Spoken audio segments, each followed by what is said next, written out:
respecto a lo que es huéspedes especiales, que es un capítulo muy grande dentro de inmunizaciones, un capítulo que tiene además muchas pequeñas variaciones entre un paciente y otro. Por lo tanto, a mí lo que me gustaría es que una vez que veamos los conceptos generales, ustedes hicieran las preguntas que les parecieran necesarias para cerrar el tema, ¿sí? Yo ahora les voy a compartir mi pantalla. A ver si la vemos. ¿Ahí la ven? Sí, sí, se ve fenómeno. Sí.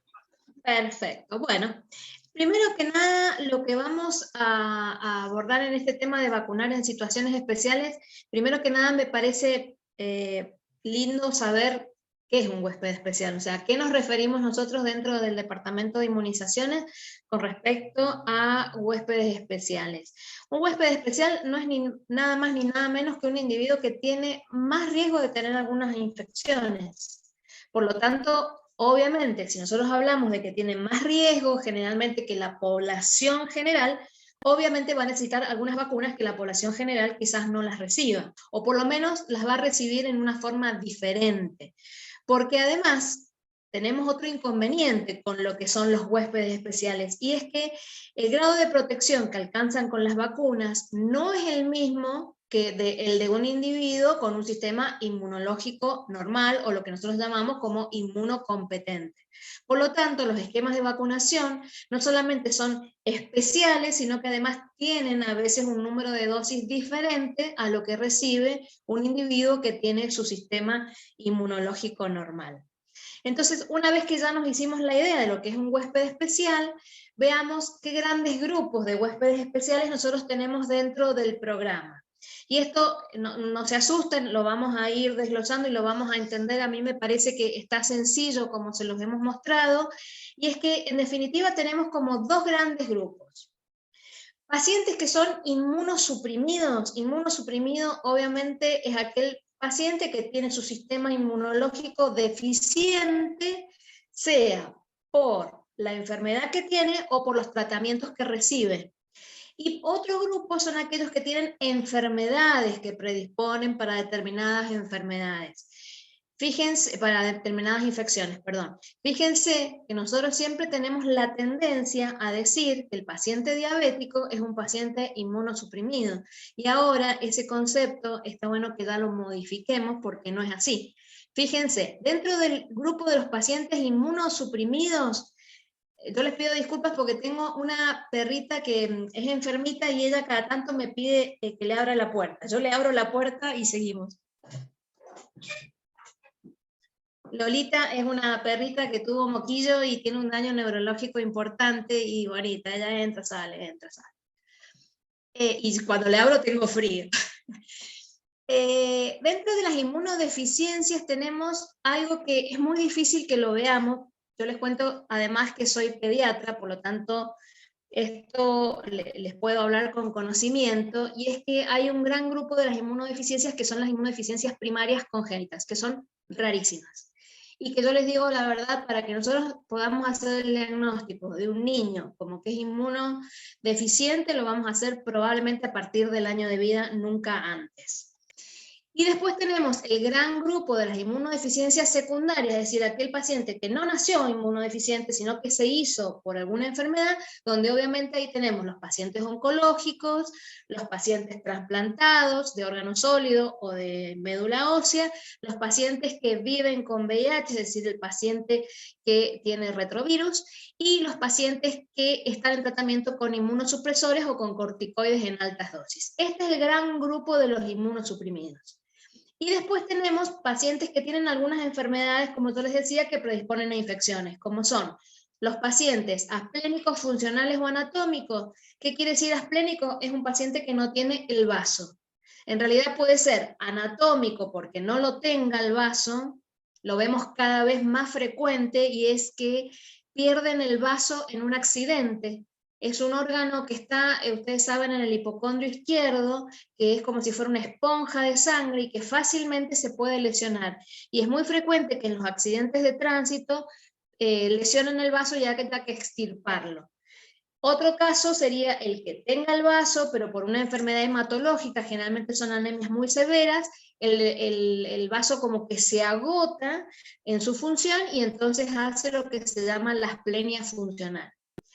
Dentro de este grupo de los asplénicos ponemos también a los pacientes que tienen implantes cocleares.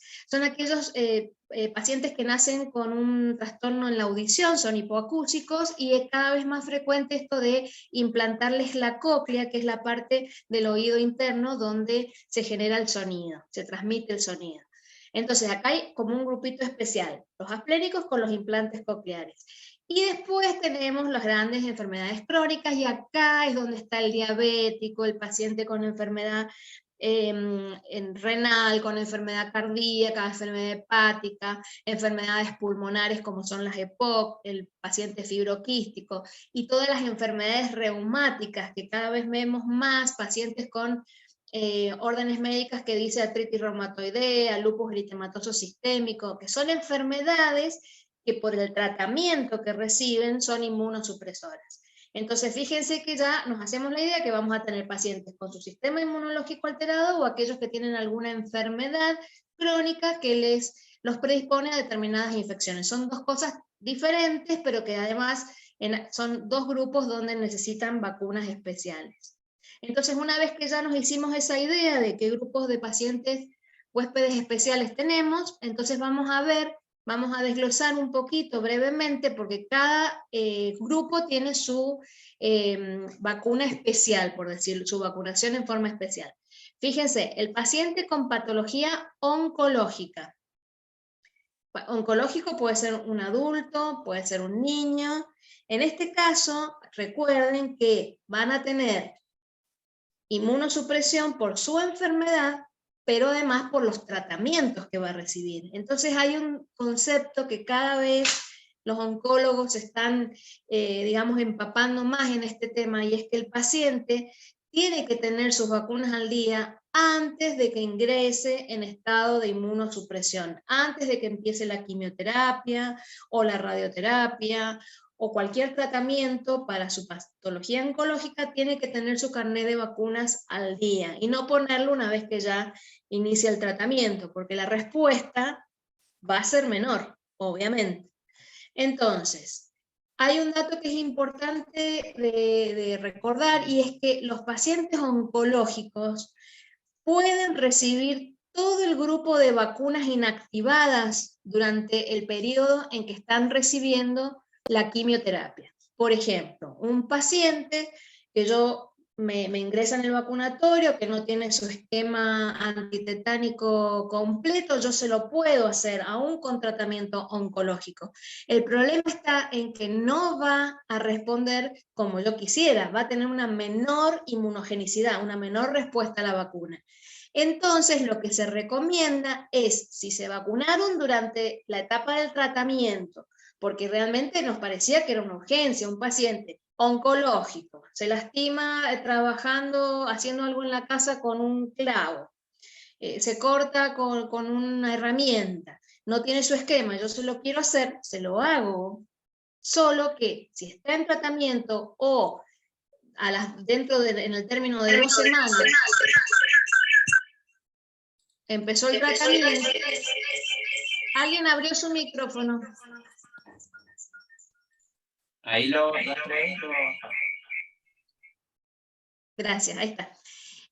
Si lo ha iniciado al esquema de vacunación durante el tratamiento oncológico o en las 2 semanas previas al inicio, lo considero no inmunizado, no le di tiempo a que la vacuna haga su efecto como corresponde, y entonces cuando termine el tratamiento oncológico, a los 3 meses de haberlo finalizado, le voy a colocar las vacunas de nuevo. Lo voy a proteger mientras está con el tratamiento, pero sé que la respuesta es baja, entonces se la voy a repetir cuando termine su tratamiento. Pero lo que no puede recibir un paciente oncológico en tratamiento por su patología son las vacunas a microorganismos vivos, o las que conocemos habitualmente como vacunas vivas atenuadas. Y yo les digo esto y ustedes a lo mejor no se acuerdan cuáles eran las vacunas vivas atenuadas. Fíjense, esto seguramente ustedes ya lo vieron con Iris el día lunes. estos son los grandes grupos de vacunas que nosotros tenemos. Tenemos las vacunas polisacáridas, por ingeniería genética, conjugadas, toxoides o vacunas inactivadas. Todas estas, en definitiva, son vacunas del tipo inactivada. Y tenemos un gran grupo que son las vacunas vivas atenuadas, que es muy fácil recordar qué vacunas son las vivas atenuadas porque no son muchas, y son justamente estas vacunas que yo le digo que un paciente oncológico no las puede recibir. Pase lo que pase, no las puede recibir. ¿Y cuáles son? Fíjense, la BCG, que como les digo, es muy raro que yo tenga un diagnóstico de un niño con inmunodeficiencia primaria al nacer, pero si lo supiera, no le puedo colocar la BCG. No pueden recibir triple vírica o doble vírica, que también son vacunas vivas atenuadas, sarampión, rubiola, paperas o sarampión, rubiola, la doble vírica, la vacuna de varicela, la vacuna contra fiebre amarilla y la vacuna que no la tenemos en calendario obligatorio, pero que sí existen los vacunatorios privados, que es la vacuna contra el herpes zóster. Estas son las únicas vacunas vivas atenuadas que no puede recibir un paciente inmunocomprometido, o sea, un inmunosuprimido, o un paciente oncológico, que es el tema que estamos viendo ahora.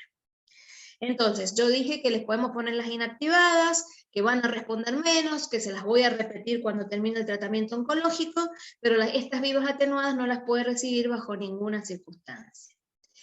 Ahora, ¿hasta cuándo un paciente oncológico está inmunosuprimido? Ese es un detalle, porque nosotros recibimos, y a ustedes les debe pasar también, muchos pacientes que vienen con una orden médica, que les dicen que tienen alguna patología oncológica, y cuando le preguntamos nos dice, y tuve un tumor de próstata hace 15 años. Ya no es paciente oncológico. ¿Cuánto tiempo yo considero que un paciente es oncológico inmunosuprimido? Porque otra cosa es que a mí me den el alta de mi patología oncológica, a lo mejor recién como a los 5 años, a los 10 años, pero ¿durante cuánto tiempo se lo considera inmunosuprimido?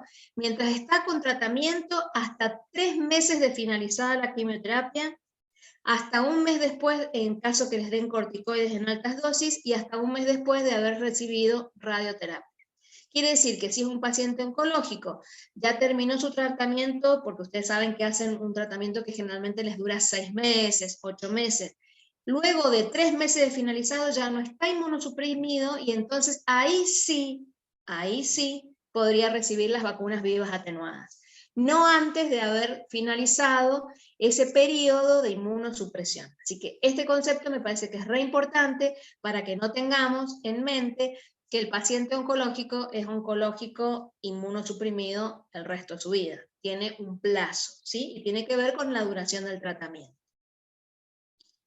¿Qué vacunas le vamos a colocar a un paciente oncológico? Más allá, obviamente, de su carné obligatorio, que le vamos a revisar la antitetánica, que le vamos a revisar las vacunas de hepatitis B, etcétera. Tenemos que saber que a estos pacientes nosotros le tenemos que indicar con orden médica, por supuesto, todo el capítulo de huéspedes especiales es con orden médica, porque tiene que venir un diagnóstico en esa indicación.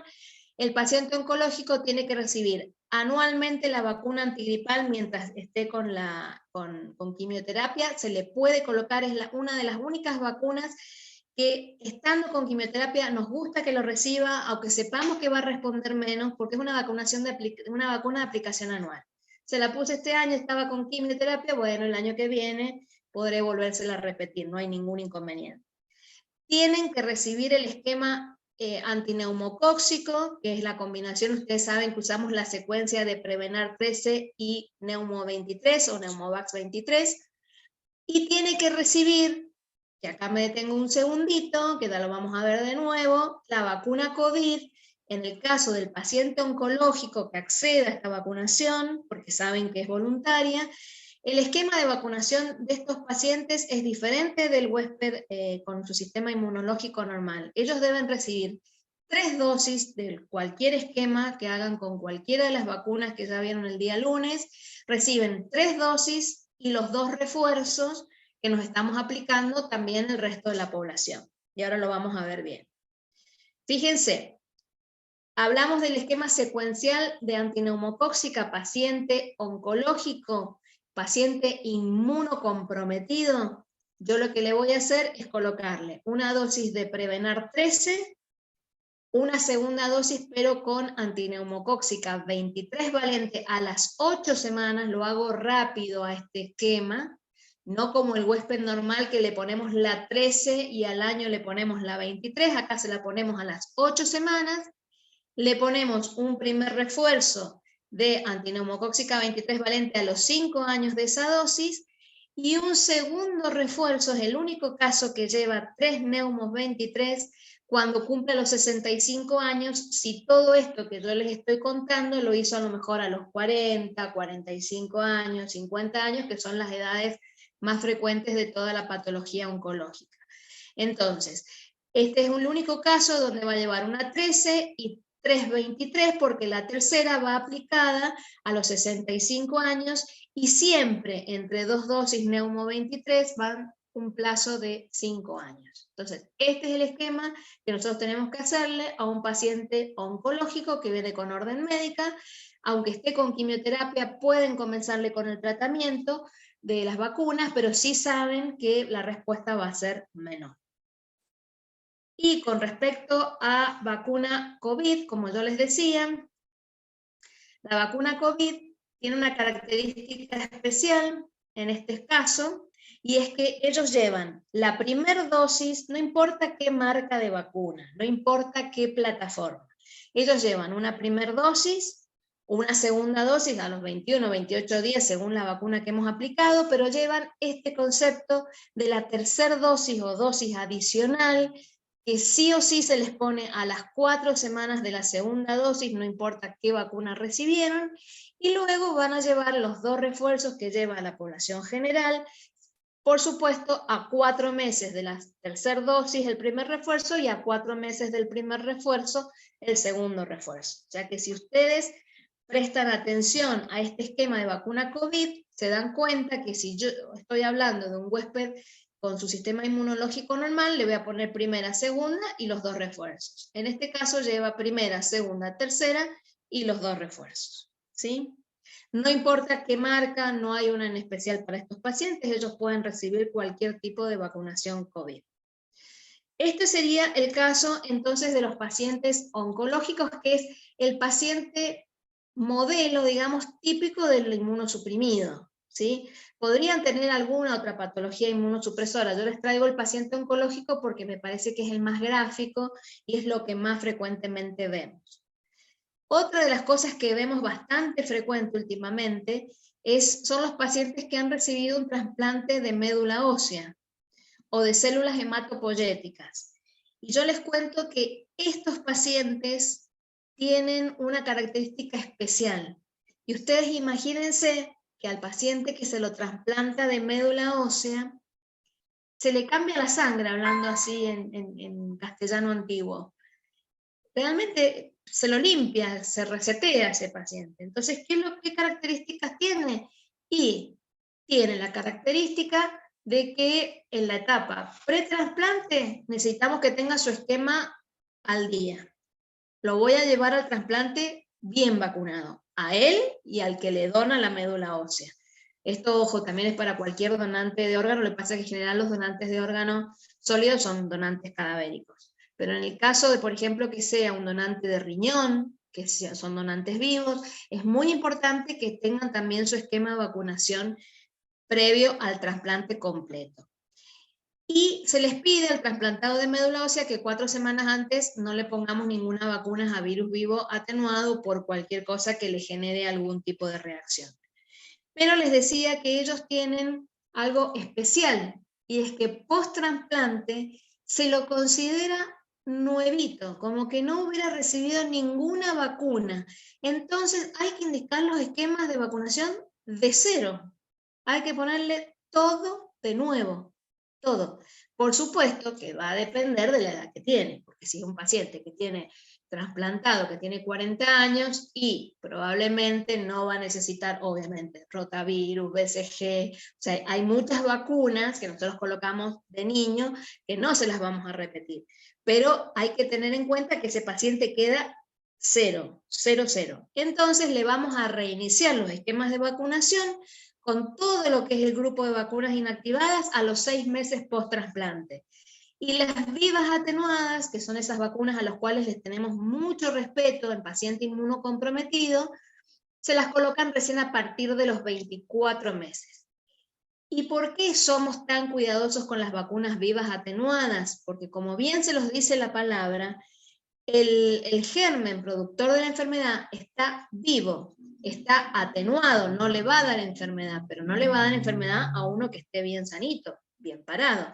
Pero si tenemos un paciente que tiene su sistema inmunológico empobrecido, totalmente débil, esa vacuna le puede generar la enfermedad. Por eso las vacunas vivas atenuadas no se colocan a ningún paciente inmunocomprometido. En el caso de los trasplantados de médula ósea, a los 24 meses, es decir, a los 2 años de haber sido trasplantado y haber finalizado con su tratamiento post-trasplante, le podemos colocar esas vacunas.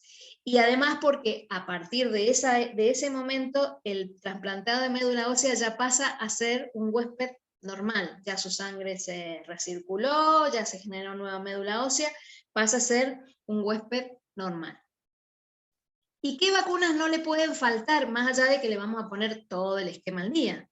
Y le voy a poner antigripal, por supuesto, paciente trasplantado lleva antigripal a partir, fíjense, de los 4 meses del post-trasplante. O sea, es una de las vacunas que se coloca junto con la de neumococo más precozmente, porque neumococo le voy a hacer también el esquema que nosotros vimos, de combinación de 13 con 23, y se puede incluso hacer a los 3 meses post-trasplante. O sea que estas dos vacunas se las puedo poner pronto con respecto al trasplante. Pero igual hay un plazo, fíjense, 4 meses, de 4 a 6 meses para antigripal y de 3 a 6 meses para neumococo.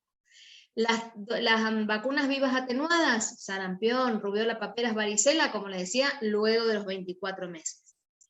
Y este es un grupo que nosotros lo tenemos como huésped especial de la vacuna VPH o HPV. Fíjense que todos los varones y mujeres que tengan hasta 26 años y hayan sido trasplantados de médula ósea, a partir de los 6 meses de haber finalizado el tratamiento del trasplante, reciben un esquema con vacuna VPH. ¿Y por qué? Y porque se ha visto que la persistencia de la infección por virus del papiloma humano en estos grupos tiene más posibilidades de evolucionar hacia cáncer de cuello, cáncer de pene, cáncer orofaringeo. Entonces, estos pacientes llevan esta vacuna por calendario obligatorio.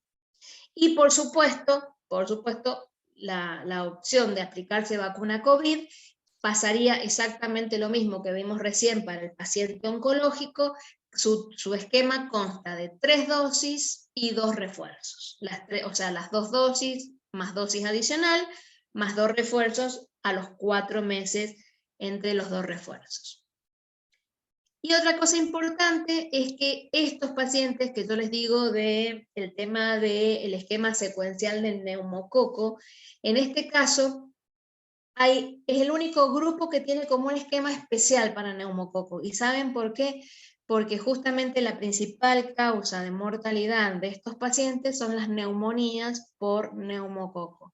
Entonces hacen un esquema que es como más completito, llevan las 3 dosis, 0, 2, 4 meses de Prevenar 13 y a los 12 meses les colocamos la 23.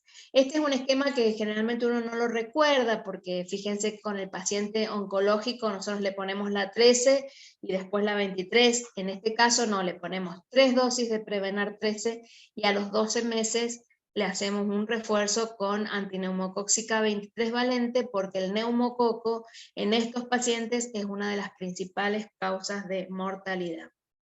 Y Prevenar 13, si queremos comparar las dos antineumocóxicas, Prevenar 13 es la que protege mejor para neumonía, por eso fíjense que le hacemos 3 dosis. Al momento de iniciar el esquema, a los 2 meses y a los 4 meses. Si hablamos de trasplante de médula ósea, no podemos dejar de hablar del trasplante de órgano sólido, donde acá el paciente se comporta diferente. Fíjense, ¿qué diferencia tiene? Yo les dije, el de médula ósea lo resetean, queda a 0, pero a los 2 años les comenté que a los 2 años de terminar todo el tratamiento, no solo el trasplante, sino todos los inmunosupresores que les dan post-trasplante, a los 2 años ya pasó a ser un huésped normal porque ya su sangre está nueva, está más joven, parece que no tuviera arrugas porque está como recién nacidito. Mientras que el trasplantado de órgano sólido, yo le coloco un órgano, fíjense que acá les puse los ejemplos, hígado, riñón, corazón, ese órgano lo va a tener el resto de su vida como diferente, no le pertenece, es una donación. El organismo lo acepta como propio, pero siempre están con tratamiento inmunosupresor para que no aparezca en ningún momento el rechazo, diferente al trasplantado de médula ósea. Entonces, este paciente, ¿qué diferencia tiene ya? Desde ya nos daríamos cuenta, si está inmunosuprimido el resto de su vida, nunca, en ninguna circunstancia, va a poder recibir vacunas a virus vivos atenuados o vacunas bacterianas atenuadas, porque nunca vas a dejar de estar inmunosuprimido. Diferente al trasplantado de médula ósea, que a los 2 años ya le puedo dar una vacuna viva atenuada. Entonces, estos pacientes también, lo que decíamos recién, en el pretrasplante tienen que tener su esquema de vacunación al día.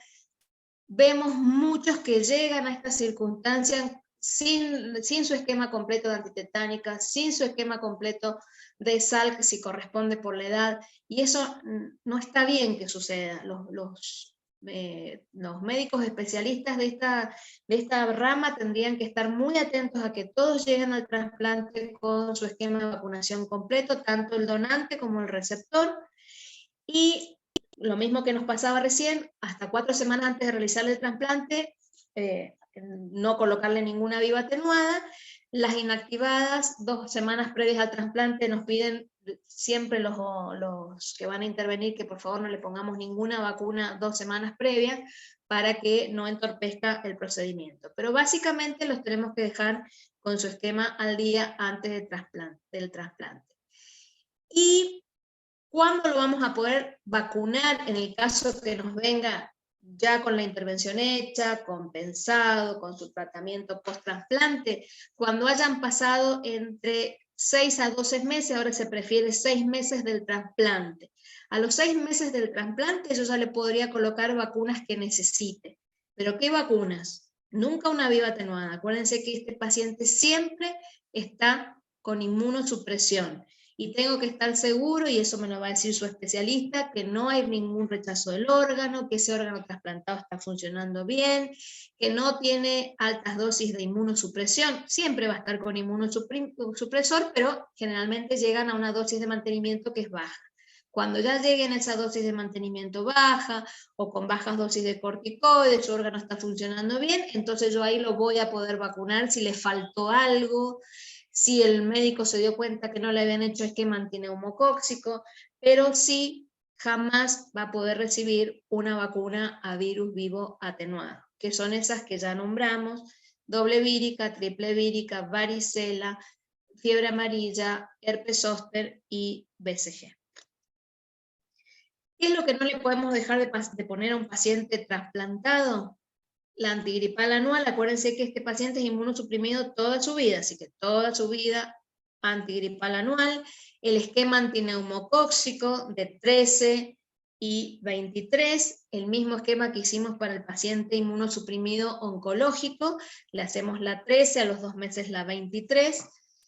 Y en este caso también, igual que el trasplantado de órgano sólido, tiene indicación de vacuna VPH hasta los 26 años, tanto para varones como mujeres, en el esquema clásico que hacemos a partir de los 14 años, que es 0, 2, 6 meses.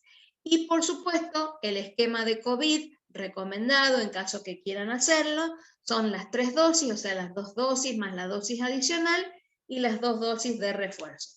Todos los huéspedes especiales que estamos viendo hasta ahora llevan este esquema especial de COVID, llevan la dosis adicional, porque como ustedes están viendo, son pacientes inmunosuprimidos, con menor respuesta a las vacunas y con un alto índice de riesgo de infecciones, que es la principal causa de mortalidad. Mueren por infecciones que se podrían haber prevenido a través de vacunas. O sea que realmente es una responsabilidad grande de todo el equipo de salud.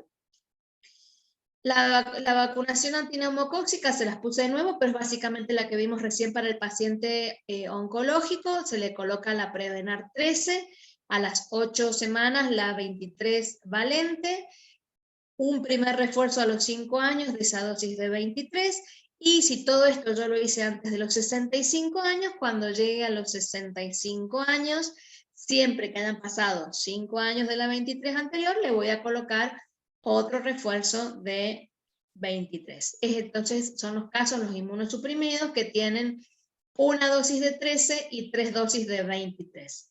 Si no lo empezaron antes de los 65 años y lo empezaron a partir de los 65 años, solo van a recibir la dosis de 13 y la dosis de 23, y a los 5 años les voy a poner una 23. Pero ya pierden el segundo refuerzo porque todo se empezó a partir de los 65 años. Bueno, este es todo el gran capítulo de todo lo que es inmunosuprimido por una patología que tienen o por un tratamiento que reciben. Y dentro de este grupo de inmunosuprimidos, por supuesto, tenemos todos los pacientes que viven con VIH. En realidad esa es la nomenclatura, sí hay que nombrarlos. A veces cuando uno lo dice cree que son convivientes de pacientes con VIH, no. Se dice que el paciente que tiene VIH vive con VIH. Esa es la manera en que tenemos que nombrarlos. Y es lo que ustedes habitualmente van a recibir con una orden médica, que no les va a poner VIH, que no les va a poner retrovirus, y lo que ponen son los códigos que van de B20 a B24, o sea, pueden tener B20, B21, B22, B23 o B24, son los códigos del nomenclador donde se incluye todos los que son los pacientes que viven con VIH. Si ustedes reciben un paciente en esas condiciones, tiene vacunas que recibir en forma especial, por supuesto. Porque ¿qué le pasa a un paciente de VIH? El paciente tiene un virus, que es el virus de la inmunodeficiencia humana, que lo que le hace es deteriorar el sistema inmunológico, porque disminuye la población de linfocitos T CD4. Por eso ustedes van a nombrar que todo el tiempo se está hablando de cómo está con su CD4. Porque el paciente VIH es un paciente especial, donde según cómo esté su sistema inmunológico, hay una etapa donde, fíjense, contrariamente a lo que pensamos, pueden recibir vacunas vivas atenuadas, o sea, un paciente con una inmunodeficiencia, pero de acuerdo a cómo estén esa población de linfocitos T, CD4, que nos va a informar el especialista, por supuesto, puedan recibir vacunas vivas atenuadas. Entonces, es un paciente que si tiene los CD4 mayor al 15% en el caso de los niños, o los adultos mayor a 200 células por milímetro cúbico, yo le voy a poder aplicar vacunas vivas atenuadas. O sea que ya nos damos cuenta que necesitamos sí o sí la orden médica para que nos diga el infectólogo que los CD4 están ok para recibir vacunas vivas atenuadas. Y las inactivadas las pueden recibir en cualquier momento, porque el sistema inmunológico responde menos, pero responde. Lo que no pueden recibir son las vivas atenuadas si sus CD4 están en niveles muy bajos. O sea que fíjense que nosotros, este grupo, junto con todo lo que venimos viendo, vamos a necesitar la orden médica para saber si está con su CD4 en orden, para saber si es un paciente oncológico, si está en tratamiento, si no está en tratamiento, cuánto hace que terminó la quimioterapia. Todos esos datos son importantes cuando queremos nosotros vacunarnos, ¿sí? ¿Y qué va a recibir el paciente que vive con VIH diferente a una población con su sistema inmunológico intacto? Fíjense, algo que nosotros tenemos como vacunas para niños, la tienen que recibir especialmente los niños que tienen VIH, pero hasta los 18 años, y es la vacuna meningococo Menveo, que es la meningococo ACIW, y tienen que recibir, que la tenemos en el programa para huéspedes especiales, la vacuna meningococo B, que es la VEX0. Todos los niños hasta los 18 años que vivan con VIH tienen que recibir esas vacunas. Y los no niños, o sea, en general todo paciente que vive con VIH, la vacuna de neumococo conjugada junto con la 23 valente, se le hace el esquema secuencial. Pueden recibir vacunas vivas atenuadas según la edad, y si no la tienen puesta, los adultos, ustedes saben que estamos bregando para que tengan las 2 dosis de triple o doble vírica. Si la situación inmunológica lo permite, porque los CD4 están bien, se las podemos colocar. Pero les vamos a pedir que vengan para la antigripal anual, les vamos a hacer su esquema de neumococo, y hasta los 26 años, igual que los pacientes trasplantados, están dentro de nuestra población de huéspedes especiales para HPV. Hasta los 26 años el esquema de Gardasil de 0, 2, 6 meses. Y obviamente si acceden a la vacunación COVID, esta vacunación se puede hacer en cualquier momento porque no son vacunas vivas atenuadas. Van a recibir también 3 dosis y 2 refuerzos, es decir, las 2 dosis, la dosis adicional y 2 refuerzos a los 4 meses de la tercera dosis y a los 4 meses del segundo refuerzo. Entonces, este es el esquema que no le puede faltar al paciente que vive con VIH: revisar cómo está con meningococo, con neumococo, con las vivas atenuadas, con la antigripal, HPV y obviamente recomendarle siempre COVID. Acá nosotros terminaríamos todo lo que es paciente inmunocomprometido. Para que no nos desviemos demasiado, no sé si hasta acá ustedes quieren hacer alguna pregunta de este gran grupo de inmunosuprimidos con sus vacunas especiales. Así ya pasamos a la parte de patología, que se manejan de una forma diferente. Doc, dame un minuto que ahí les habilito para que ellos puedan habilitar su micrófono. Dale. Ahí está. Si alguien quiere hacer una pregunta, ya pueden desactivar el micrófono o levantar la mano.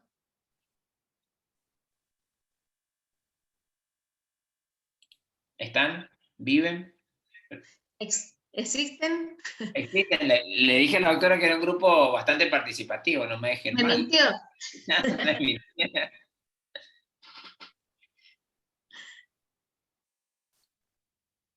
Se nos quedaron callados. No, buenas tardes, muy claro todo. Bueno. Muy bien explicado. Está muy bien explicado y muy clara los cuadros. Buenísimo. Bueno, me alegra mucho, porque es un tema álgido. Ahí, ¿viste? Es cuestión de que alguien rompa el hielo. Dice, Dayana pregunta, dice, me generó una duda, ¿por qué es necesario que la persona que convive con HIV... A ver, que se me fue el chat. Acá está. Dice, ¿por qué es necesario que la persona que convive con un HIV positivo tiene que tener sí o sí sus vacunas al día, si hay posibilidad de contagio? No. Justamente, Dayana, lo que estábamos viendo, yo les aclaré que cuando hablamos de paciente que vive con VIH, no es que sea un conviviente de un paciente que tiene la infección, sino que se le llama paciente que vive con VIH al paciente infectado. Es la nueva nomenclatura, digamos. Se lo llama así, no se lo llama más paciente con VIH. Ellos han luchado mucho por sus derechos y se los llama pacientes que viven con VIH. Los convivientes, obviamente ya lo vamos a ver más adelante, todos los convivientes de cualquier individuo que tenga alguna enfermedad tienen que estar debidamente vacunados. Pero esto que te presenté, Dayana, es para el paciente que tiene la infección. Ellos son los que tienen que estar vacunados de la manera que te lo hemos presentado. ¿Sí? Después, Andrea también ahí nos ha preguntado, si un paciente de 11 años que terminó el tratamiento hace 2 aproximadamente, si debes recibir 3 dosis y 2 refuerzos de COVID. De 11 años. Bueno, ¿cómo es el nombre de quien preguntó? Andrea, supongo que es Andrea. Andrea. El paciente de 11 años, vos recordás que por el momento, los pacientes de 11 años, a partir del día lunes, van a recibir 2 dosis de COVID que ya tienen puestas y les vamos a poner un refuerzo. A partir del lunes se les va a colocar un refuerzo a todos los niños que tienen entre 5 y 11 años.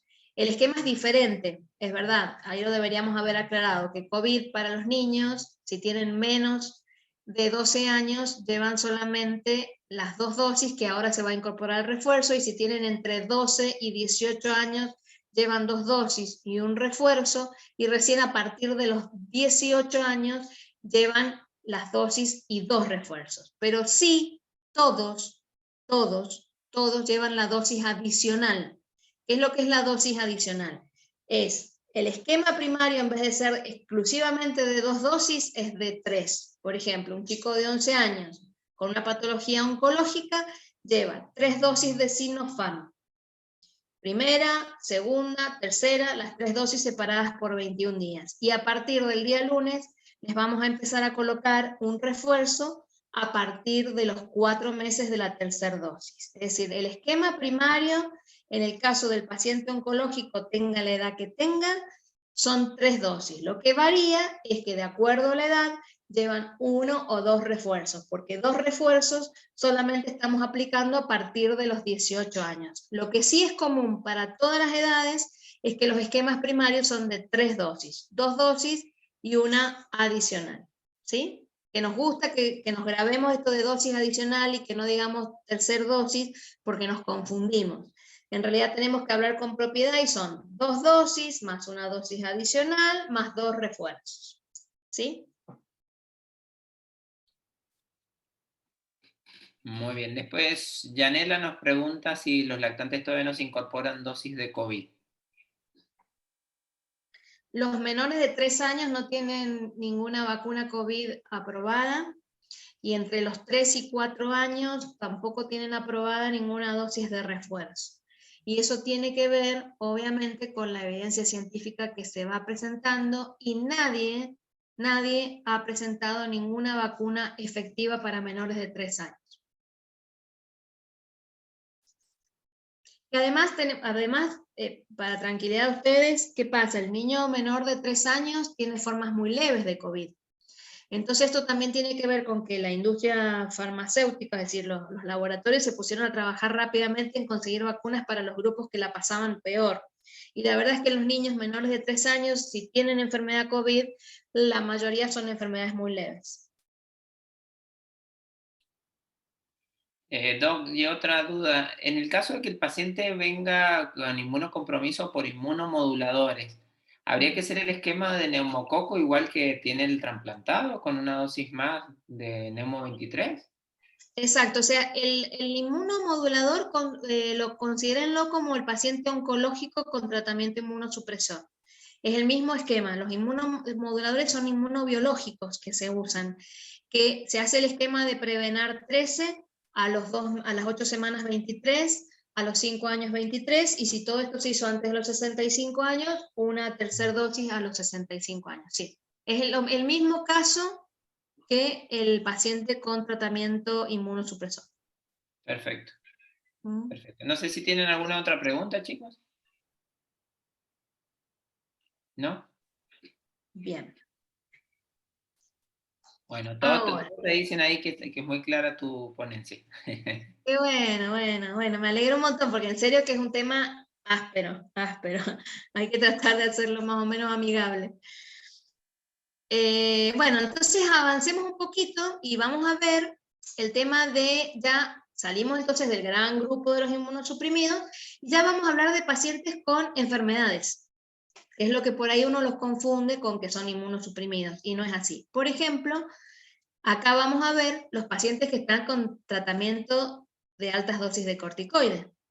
Fíjense que muchas veces, no sé si a ustedes les ha pasado, que les ha llegado una orden que dice enfermedad de Crohn, que es una enfermedad intestinal, colitis ulcerosa, que es una enfermedad intestinal, artritis reumatoidea, enfermedades que en realidad no son inmunosupresoras per se. Pero ¿qué pasa? Son pacientes que les dan altas dosis de corticoides. Y el corticoide tiene una característica que cuando está en esta dosis que yo les puse acá en la diapo, donde dice que si reciben más de 2 miligramos kilo día de metilprednisolona o equivalente, teniendo hasta 10 kilos, o si es un paciente de más de 10 kilos, reciben más de 20 miligramos kilo día de esos corticoides, por más de 14 días, el sistema inmunológico se les viene abajo, pasan a ser inmunosuprimidos, no por la enfermedad que tienen, sino por el tratamiento que reciben. Entonces, estos pacientes tienen características especiales y obviamente, mientras están con ese tratamiento, tienen una menor respuesta inmunológica a las vacunas inactivadas, pero se las vamos a colocar, pero sabemos que pueden estar, digamos, con menor respuesta, pero sí vamos a tener cuidado con ese grupito que tanto les mostré, de las vacunas vivas atenuadas, porque solamente cuando haya pasado un mes sin recibir corticoide, ahí recién se las voy a poder poner, porque si se las pongo antes, le puede causar la enfermedad. Y lo ideal es que si yo voy a programar un tratamiento con corticoides, que eso sí nos pasa bastante, por suerte, los especialistas los mandan con una orden diciendo que van a empezar con un tratamiento con alta dosis de corticoides, que les pongamos al día el carnet, porque lo ideal es hacerlo 15 días antes de que empiece con el tratamiento. Ahora, una salvedad. Yo estoy hablando de corticoides en altas dosis. No son ni los aerosoles que usan los niños, que les ponemos fluticasona, les ponemos betametasona, les ponemos budesonide.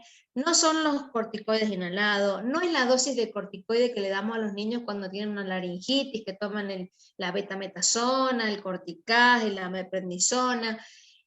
Son dosis altas. Si ustedes me dicen quiénes reciben estas dosis, son pacientes con patologías muy especiales, pacientes nefrológicos, pacientes que están con enfermedades reumáticas, no cualquiera, ¿sí? Entonces, en este caso, lo ideal es esperar a que finalice el tratamiento, un mes para las vivas atenuadas, y las inactivadas se las puedo poner, pero va a responder un poquito menos, ¿sí? Ahora veamos lo que ya más o menos les adelanté del paciente asplénico. Ahí en el dibujo lo ven dónde está ubicado el vaso, en el hipocondrio izquierdo, ya les dije que es como una esponja de sangre, y yo puedo ser asplénico, anatómico porque me lo hayan sacado por un accidente, un traumatismo severo, o puedo ser un asplénico funcional. Hay algunas anemias que agotan al vaso, porque el vaso tiene una función, y es limpiar los glóbulos rojos que están envejecidos, que están deformes. Entonces, si yo estoy anémica, de una anemia que se llama falciforme, que el glóbulo rojo tiene como una forma rara, no es la misma forma de glóbulo rojo redondito, es como medio elipsoide. El vaso, cuando pasa por ahí, el vaso dice, este glóbulo rojo está malo, lo saca de la circulación, y va sacando todos los glóbulos rojos que están malos. Entonces, se ponen anémicos, pero aparte el vaso se agota, trabaja pero a 300%. Entonces llega un momento en que ese vaso como que se agota y deja de funcionar o funciona mal. Entonces, puedo ser asplénico porque me lo sacaron o porque se agotó, por ejemplo, por una anemia falciforme. En este caso, estos pacientes no son inmunocomprometidos. Esto es otro capítulo. No son inmunocomprometidos, pero sí tienen mucho riesgo de padecer infecciones por lo que se llaman los gérmenes capsulados, que son el neumococo, Haemophilus influenza y meningococo. ¿Por qué? Porque el vaso, así como les digo que se encarga de limpiar la sangre y sacarle los glóbulos rojos que estén feos, envejecidos, deformados, también es como si fuera una red que cuando pasan los neumococos, los meningococos, los limpia. Es un limpiador de estas bacterias. Si el vaso no está, o está agotado y no funciona, no cumple esta función. Entonces estos pacientes tienen el altísimo riesgo de tener infecciones graves por esos 3 tipos de bacterias. Entonces, obviamente, ¿qué le vamos a poner? Vacuna para todo eso. Y se las ponemos, si le programan la esplenectomía porque se le rompió, porque tiene una anemia, dicen, bueno, dentro de 15 días lo vamos a operar y le vamos a sacar el vaso, le ponemos antes de que hagan esa intervención, 15 días antes, le ponemos todas las vacunas. ¿Por qué 15 días antes? Porque es el tiempo que tarda la vacuna en hacer su efecto. ¿Qué pasa? Si es por un accidente no se lo podemos programar, porque esto fue de urgencia. Entonces, antes de que salga del hospital, de esa gran cirugía que le han hecho, nosotros les ponemos las vacunas en el mismo hospital. ¿Y qué vacunas les vamos a poner? Y es cantado con las bacterias que les dije que los perjudica. Neumococo, el esquema secuencial de 13 y 23, le vamos a poner una dosis de Haemophilus influenza tipo B, que es una vacuna que la tenemos en el programa, así solita, por pedido de ustedes, cuando tienen un paciente asplénico, nos piden la vacuna y se las damos. Les vamos a hacer esquema de meningococo, porque les dije que es una bacteria capsulada y necesita protegerse, contra los dos tipos de meningococo, entonces le vamos a poner la Membeo y la Bexero. Por supuesto, antigripal anual y la vacuna de COVID, fíjense, a diferencia de lo que veníamos viendo, les repito, este no es un paciente inmunocomprometido, entonces le vamos a poner el esquema que nos ponemos todos. 2 dosis más 2 refuerzos. 2 dosis separadas por 21 o 28 días, dependiendo de lo que nos pongamos, y el primer refuerzo a los 4 meses y el segundo refuerzo a los 4 meses. Este es un huésped normal, no es inmunocomprometido, se va a poner el esquema COVID habitual, ¿sí? Este es el asplénico. El asplénico, acuérdense, bacterias capsuladas, neumococo, meningo y hemófilos influenza tipo B. Pero fíjense que, yo les decía, no es un paciente inmunocomprometido, así que no tienen problema para recibir las vacunas vivas atenuadas, porque ellos no tienen un problema inmunológico. Simplemente les está fallando un filtro que tenemos en el organismo para esas bacterias y se los tenemos que proteger. Pero no es un paciente inmunocomprometido, por lo tanto puede recibir vacunas vivas atenuadas si correspondiera por la edad que tiene. Este es un comentario que me parece que es re importante y que nadie tiene en cuenta. Y es que, además de tener pacientes inmunocomprometidos, nosotros tenemos convivientes, lo que nos preguntaba un poquito recién Diana, que se confundió con lo que decíamos de paciente que vive con VIH. Los convivientes de pacientes inmunocomprometidos tienen que tener sus esquemas al día, pero no les puede faltar triple viral o doble viral si es adulto, varicela y antigripal anual. ¿Por qué? Porque están en contacto con pacientes oncológicos, pacientes trasplantados, y no nos podemos dar el lujo de que se enfermen de esto y los contagien a pacientes que seguramente en ese momento o no los estamos vacunando o la respuesta a las vacunas es baja. Entonces el inmunocomprometido tiene que tener a todos sus contactos con los esquemas al día, ¿sí? Y esto también atañe, que es un capítulo grande, por eso me pareció mucho meternos hoy, pero también es un capítulo con los niños que nacen prematuros. Los prematuros extremos también pedimos que los padres, o sea, lo que se llama la estrategia en capullo, que los padres estén debidamente vacunados. Y les decía que además de todos los inmunosuprimidos, bueno, teníamos un capítulo aparte del paciente asplénico, pero también tenemos las enfermedades crónicas. ¿Vieron lo que les decía al principio, que siempre decimos el diabético es inmunosuprimido? No, el diabético es diabético. Entonces, fíjense, no se asusten porque esto es sencillo de desglosarlo.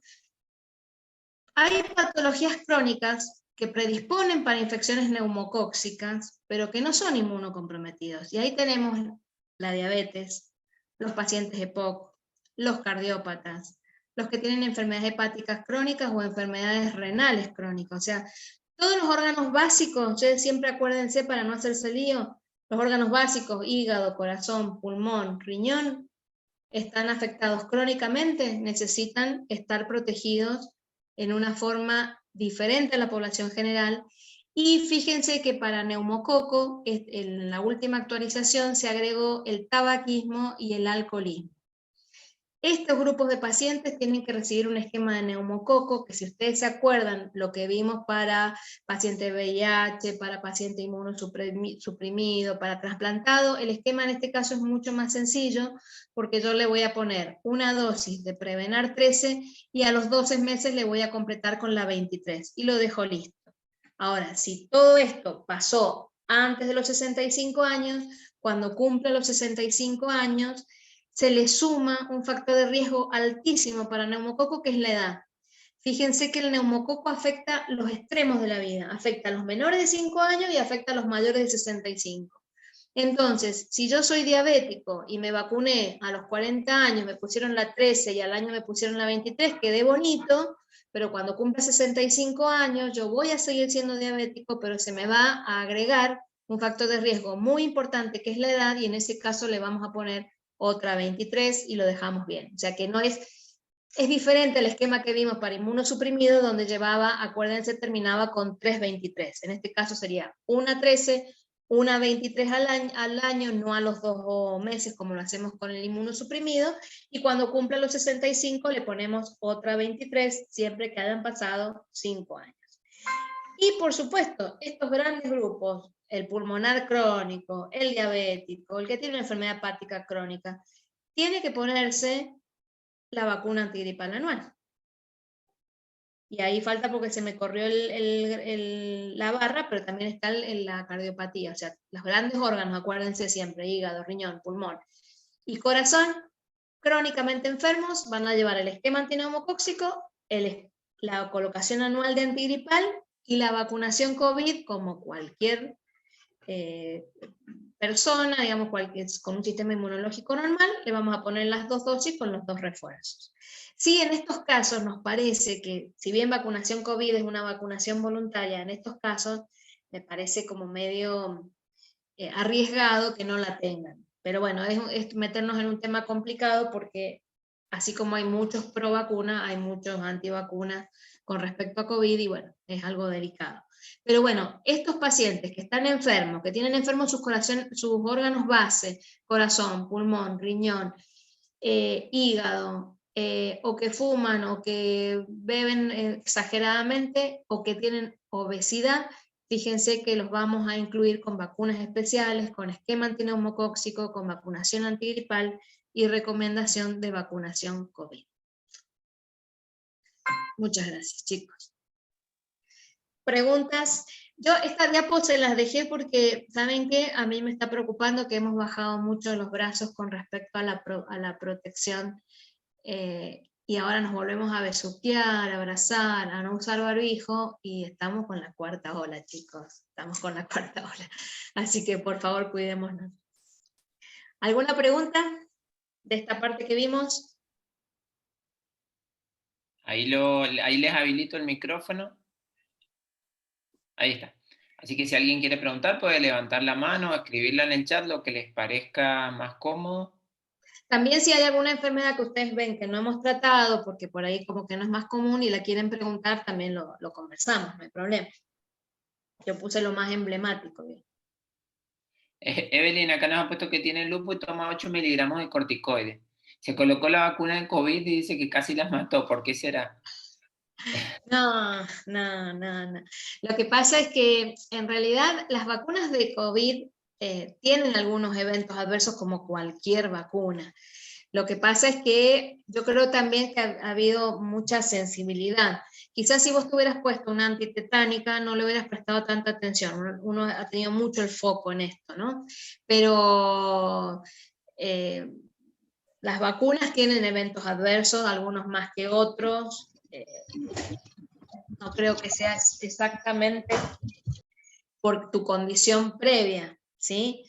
Es decir, hay muchos que han contado que se han sentido muy decaídos, con muchas, a veces con fiebre, con dolores musculares. Hay muchas, bueno, yo les cuento que también en la provincia yo estoy a cargo de todo lo que es los ESAVI, los eventos adversos atribuibles a la vacunación, yo los notifico y después recibo la información de la Comisión Nacional de Seguridad en Vacunas que me dice si está atribuible a la vacuna o no, y la verdad es que son vacunas muy nuevas, estamos haciendo mucha experiencia y a veces cuesta mucho decir si realmente fue o no fue por la vacuna. Sí es real que a muchos les da eventos adversos, pero creo que no es lo mismo que si te hubiera dado COVID.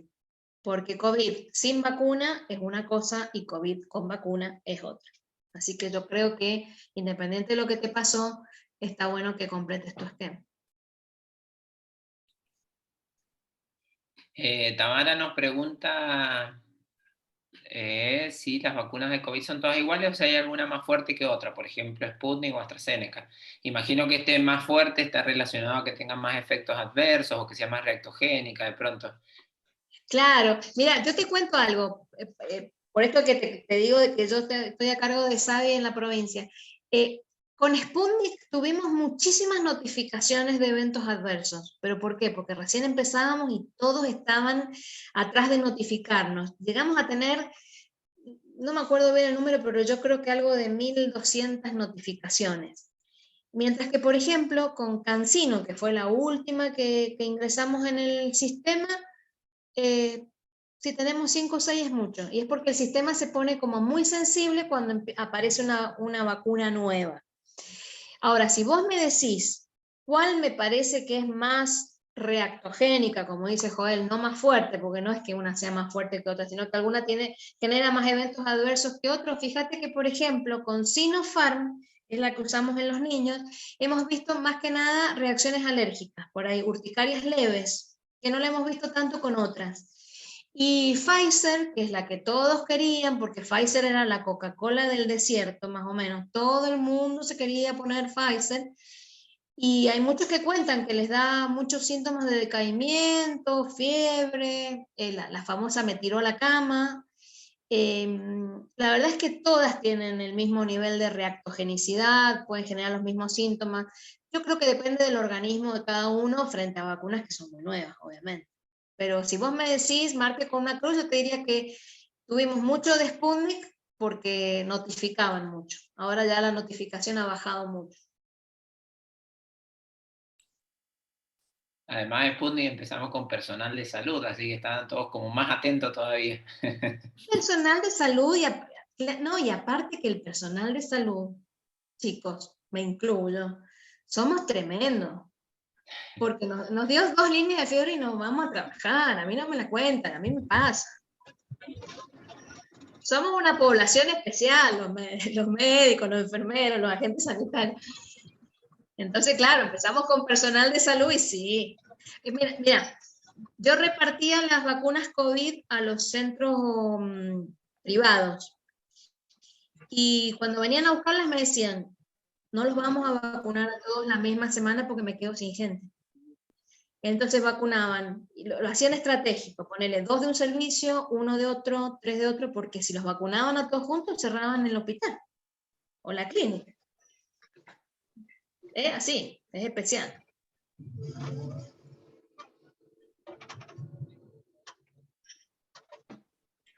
¿Alguna pregunta? Hay algunos que le hacen el aguante a AstraZeneca. ¿Le gusta más AstraZeneca?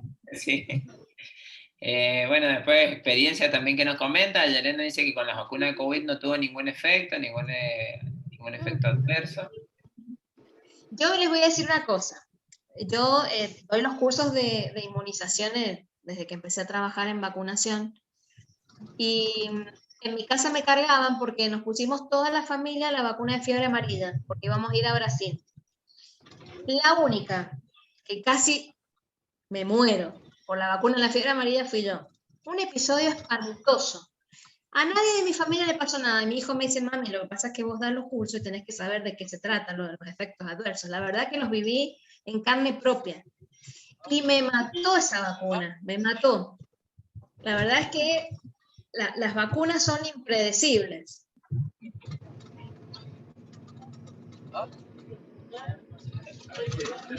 Pues Andrea nos pregunta si se estaba evaluando colocar una 4ª dosis para COVID.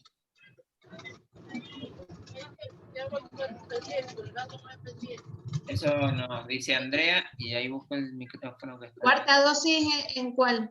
¿En qué edad? grupo? Porque estamos poniendo. Claro.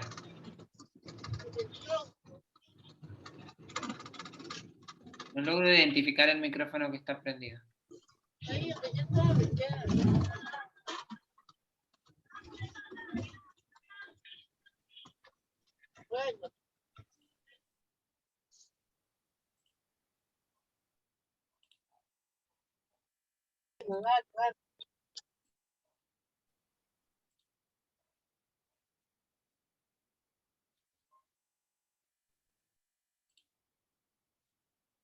Ahí, Doc, te pedí para que te, ¿cómo se llama? Puedas desbloquear tu micrófono, por lo silenciado. Ahí está. Es que si no, como son tantos, tengo que buscarlos acá. Parece una central, un comando de vigilancia esto. Sí, la verdad que tenemos grupos de fans de Astra, grupos de fans de... Yo soy fan de Moderna. Sí, hay muchos igual.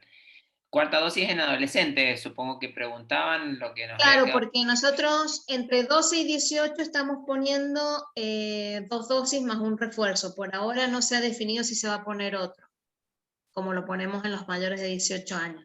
¿Saben por qué? Miren, esto tiene que ver con la inmunosenescencia, ¿qué es lo que es? El envejecimiento del sistema inmunológico. Es decir, mientras más grandes somos, la respuesta a las vacunas a veces son más bajas, pero no solo más bajas, sino menos persistentes a lo largo del tiempo.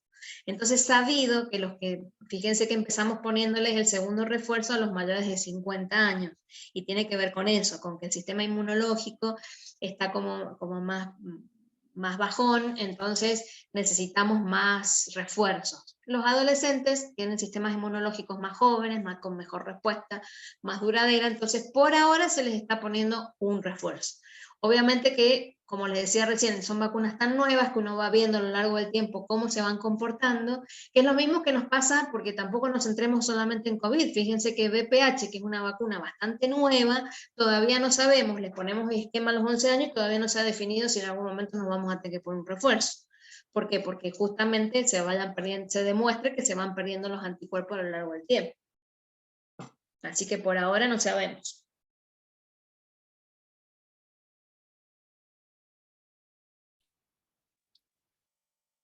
Bueno, después alguien preguntaba ahí cómo era cuando la vacuna era fuerte, es reactogénica, que tiene más efectos adversos. De Claro, pronto, debe ser que tiene más efectos adversos.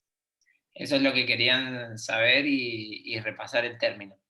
No sé si tienen alguna otra duda puntual con esto o algo de vacunas que hayamos visto en el transcurso. Por ahí a lo mejor de vacunas COVID tienen más dudas porque no hemos visto ese tema todavía, pero de todo lo que es calendario nos está faltando solo vacunas del año, pero el resto lo hemos trabajado en esta semana.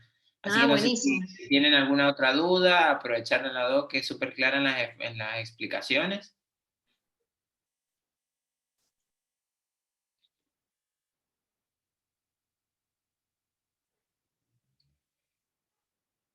Mercedes nos pregunta que en un adulto diabético, ¿cuáles son las vacunas que debería sí o sí tener el diabético? El diabético no le puedes dejar de poner la vacuna antigripal anual, el esquema antineumocóxico, como decíamos, la combinación de 13 con 23 valentes, y obviamente todo el resto de su esquema, la antitetánica, la vacuna de hepatitis B, la doble vírica, pero lo que no te puede faltar es neumococo, antigripal y por supuesto vacuna COVID también. Es súper recomendable para él. En este caso lleva el esquema normal de 2 dosis más un refuerzo y un segundo refuerzo a los 4 meses. ¿Esto es independientemente de la edad del diabético? O, claro. Sí, pero vos, por ejemplo, puedes tener niños diabéticos. Si vos tenés un niño diabético, tiene que tener todo su esquema al día, antineumocóxica. Acordate que la Prevenar 13 nosotros se la ponemos cuando a los 2, a los 4 meses. El tema está con Neumo 23, que los niños no la reciben, y esa es una vacuna que se puede colocar a partir de los 2 años. Entonces, si vos tenés un chiquito diabético, generalmente podemos hablar de chicos de 6 u 8 años que debutan con su diabetes, como ya tienen puesto todo el esquema de Prevenar 13, le pones la Neumo 23 porque tiene más de 2 años, y a ese chico le pones antigripal anual. Acuérdense que antes de los 9 años el esquema antigripal es de 2 dosis para iniciar el esquema, y luego se lo vas a poner todos los años. Eso sería en el caso de que estuviéramos hablando de un chico con diabetes infantil. Y por supuesto, su esquema de COVID va a ser también las dosis que corresponden con Sinopharm si tiene menos de 5 años, perdón. Doc, y una consulta, en el caso de, bueno, por ahí nos suelen llegar muchas prescripciones de Neumo 23 en niños que la mayoría son patologías respiratorias. En ese caso, ¿es recomendable hacerle la 23 o no? Mira, yo siempre les digo algo a los padres que los convence, que es real, no es que no es un invento mío.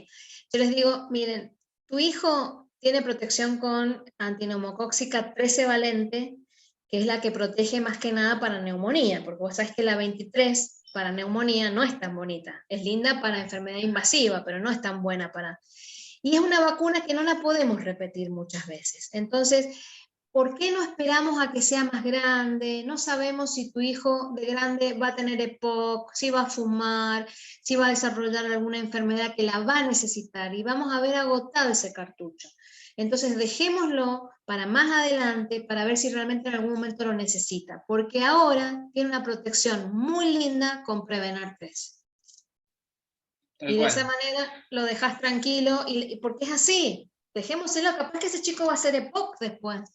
Y no le podemos poner, porque la 23 valente, acuérdense que tiene una característica, y es que hace lo que se llama el efecto paradojal. Si yo la pongo muchas veces, agota el pool de linfocitos B, que es lo que usa para generar respuesta, y entonces en vez de aumentar los anticuerpos bajan. Entonces yo no es que puedo poner 23 como tomar amoxicilina todos los meses. Entonces necesito que se la reserve para cuando realmente lo necesiten. Y en un niño, indicación de Neumo 23 sería un chico fibroquístico, un chico asmático grave, un niño diabético, o sea, son casos muy puntuales. Hay muy poca indicación de realmente en pediatría y hay mucha prescripción. Sí, sí, tal cual. Es más, el otro día le consultaba a una mamá cuál era el sentido o por qué le había dicho que se lo prescribían. Y era porque iba a tener mayor cobertura de los serotipos en función de los 23 serotipos y nada más. Era como conferirle una protección extra a su cuadro, digamos, más leve, porque el protocolo era más severo, todo lo demás. No, es más leve en tratamiento. Entonces, por eso se me ocurrió y por eso te consulté. Después, Claro. Jennifer nos consulta si artritis reumatoidea lo consideran inmunocomprometido. La artritis reumatoidea la consideramos no inmunocomprometida por la enfermedad en sí, sino por los tratamientos que reciben. El paciente con artritis reumatoidea está con altas dosis de corticoides, muchas veces terminan con inmunomoduladores, terminan con azatioprina, que es un inmunosupresor. Entonces, a la artritis reumatoidea, cuando vienen con esa orden, yo los abordo como inmunosuprimidos. Porque si no lo está ahora, porque no esté ahora con altas dosis de corticoides, lo va a estar en cualquier momento. Son enfermedades muy crónicas, con muchos tratamientos.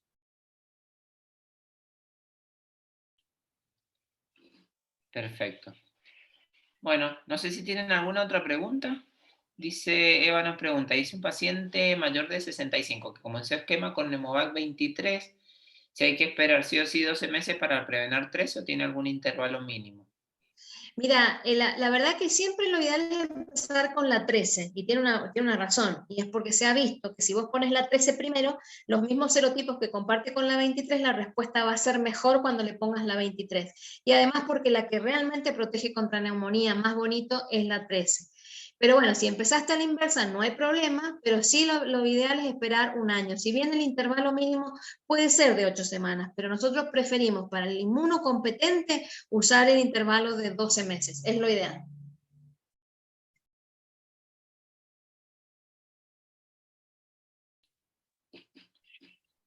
¿Alguna otra consulta? Lo pueden hacer, tienen habilitado para desactivar el micrófono, lo pueden hacer sin problemas.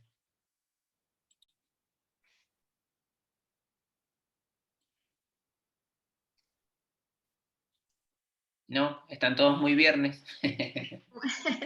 Bueno, Viernes, sí, bonito. es muy viernes que hace Demasiado. frío. Hace frío, está lindo para tomarse algo calentito ahora. Bueno, chicos, yo les agradezco un montón por la tarde que hemos pasado juntos. Bueno, Joel sabe muy bien que yo estoy siempre en el programa de inmunizaciones, en el vacunatorio central, por cualquier duda, cualquier consulta que nos quieran hacer, a disposición de ustedes, y cuando quieran volvemos a charlar sobre las vacunas. Así que muchísimas gracias por la invitación. Una tarde muy agradable.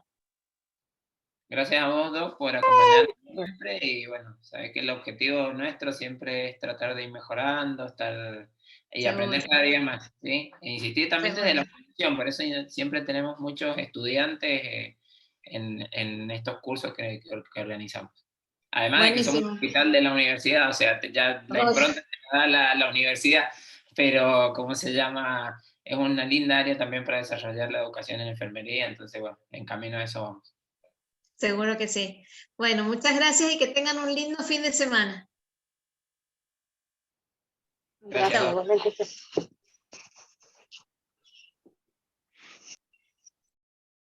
Gracias.